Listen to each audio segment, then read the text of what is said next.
Amb el meu amic Xavi em vaig llegir en quint amb ell el llibre d'històries de Paul. Ell ha dit de què es tracta i jo vos vaig a contar les històries del que ha parlat. La primera era el xiquet de la gabardina.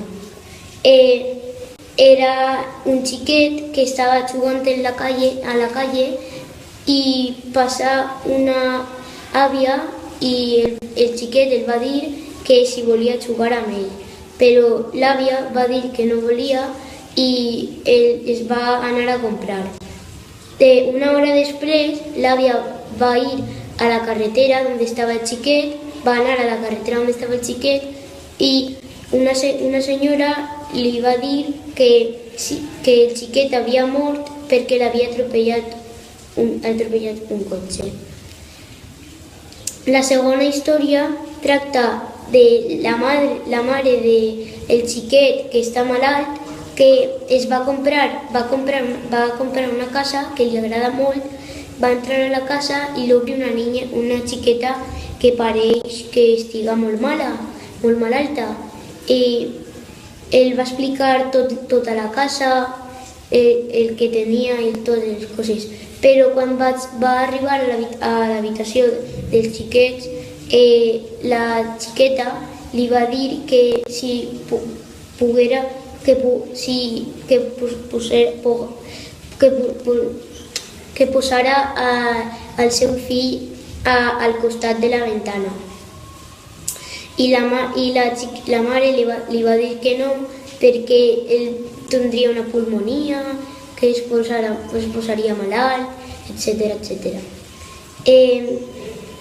Quan van arribar els pares de la xiqueta, perquè la xiqueta estava sola, va deixar la xiqueta a l'habitació i van arribar els pares i li va dir el pare ¿quién es usted?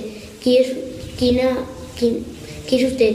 I li va respondre que era la que volia comprar la seva casa.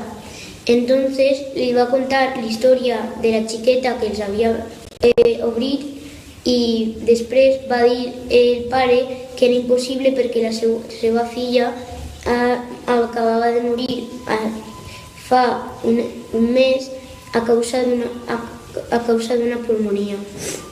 La tercera història i última és dels xiquets dels farolets, que eren uns xiquets que estaven en un cumpleaños i van anar al bosc i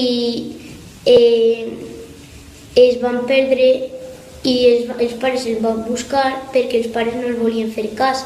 Els pares estaven parlant i quan els xiquets els deien que si volien jugar amb ells, els pares els deien que no. Aleshores, els xiquets es van perdre i tan sols va quedar un amic dels xiquets que es va quedar amb els pares perquè es trobava malalt. Adéu.